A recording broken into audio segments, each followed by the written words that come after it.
সম্মানিত ভিউয়ার্স, আসসালামু আলাইকুম। আশা করি আপনারা সকলে ভালো আছেন। 5টা বান্ডেল বহাই দিবা। কৃষি সংগ্রাম ইউটিউব চ্যানেলে নতুন একটি প্রতিবেদন আপনাদেরকে স্বাগতম। আজ আমাদের মাঝে আমি তুলে ধরার চেষ্টা করব।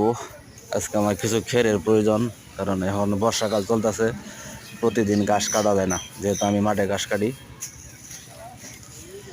তাই প্রতিদিন ঘাস কাটা যায় না।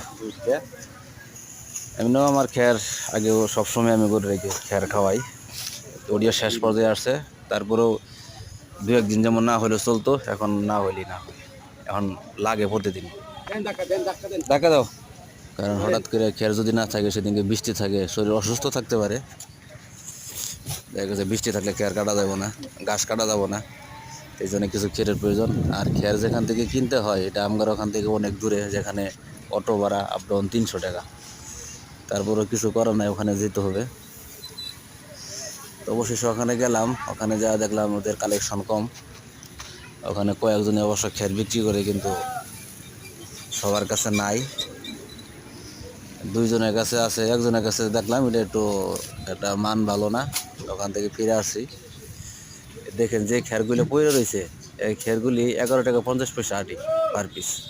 দেখেন কয়জন আটি, এগুলি 11 টাকা 50 পয়সা পার আটি। আর ওই যে যে বোঝাগুলি আনা হইতেছে, প্রতিটা বোঝা 20 টাকা করে মালা থাকে আর কি, 20 টাকা করে আটি। 20টা আটির দাম হইতেছে 230 টাকা। 230 টাকা করে কিনা হয়েছে। কেমন খেরের দাম দেখেন। ঢাকা শহর চাউলের থেকে খেরের দাম বেশি, দেখা যাচ্ছে ভুসির থেকেও দাম বেশি হইতেছে আমার কাছে। এখন যেহেতু সিজন না, এই কারণে দামটা একটু বেশি। অবশেষে খেরগুলি কিনা হইলো, খেরগুলি কিনলাম মোট বিল কত হয়েছে? 1-3 অটো আর কি, এক অটো পুরা ভরে নাই, এক অটো 300 আটি কিনছি। 300 আটি 3450 টাকা বিল আইছে ওনার। 3450 টাকা ওনাকে আমি ওই আমার রিক্সা ড্রাইভারের কাছে দিলাম।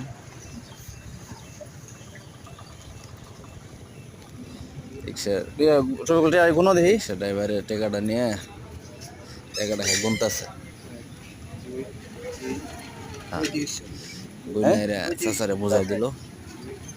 3500 টাকা দিচ্ছি, তো এখানে বিল হয়েছে 3450 টাকা। 50 টাকা পরে ফেরত দিয়ে দিছে। 50 টাকা দিছে না, 50 টাকা ফেরত দিয়ে দিছে। পরে ওই টাকাটা নিয়ে যাই হোক গাড়ি পুরা